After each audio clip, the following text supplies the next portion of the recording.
Good day. I'm Rena Lindigas Manoy. My topic is factor of school effectiveness.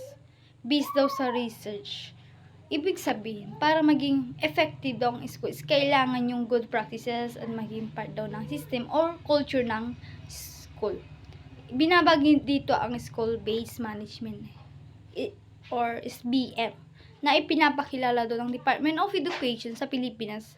Sa SBM naman is binibigyan ng mas malaking power ang schools para gumawa daw ng decision making para sa mga student.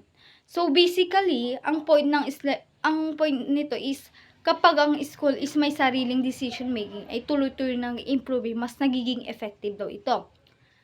May research na galing nagsasabi na ang school's autonomy or freedom ng school is may positive effect daw sa performance ng student. Lalo na daw kung may accountability at teamwork sa pagitan daw ng principals at teachers. Binabagitin dito sa ibang bansa is tulad ng China, Singapore, Finland, mas binibigyan daw ng responsibility ang school. Kapag may tiwala daw ang cooperation is at tamang system is mas gumaganda daw ang performance ng student. Pinapakita kung paano daw i-apply ang SBM sa Pilipinas. Pinapakilala ito yung TEP, Third Elementary Educations Project from 1999 to 2005. Nagkaroon daw ng study kung effective ba daw ang SBM at lumabas daw is may positive effect ito sa student performance. Kahit mali lang daw ang significant para rin ibig sabihin is nakakatulong pa rin ito sa pagtaas ng test score ng mga student. Ang SBM daw is sa Pilipinas may nakakatulong daw sa improvement ng schools, lalo na sa mga performance student.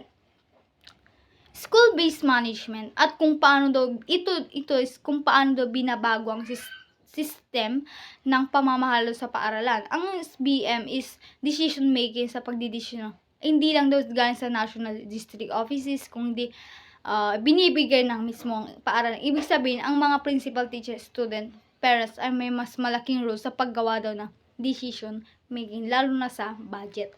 Pera ng school, personal staff, teachers, curriculum, tinuturo, ganun. Dahil dito is mas involved daw ang buong schools, community, kaya mas nagiging effective daw ang learning environment ng mga estudyante. Philippine Accreditation System of Basic Education at kung paano daw ito naman is pinapalakas ang school-based management. Ang PSABA ay pinapakilala sa pamamagitan daw ng DepEd Order number 64 Section 2012 para masigurado daw na ang mga paaralan is may sumusunod sa quality na at standard. Ano bang ibig sabihin ng accreditations? Ito ay process kung saan isang school is nag-self-evaluate. Tinitignan daw ang sariling performance, pinagpa-review ng ibang educators, peer review, tinitingnan daw ng mga standards ay at ipinapatupad at napapabuti pa ang standards ng isang effective school at kung paano daw ito nakakonect sa SBM. May 4 principle ng assess. Ang quality is nagba-base sa 4 principle ng assess.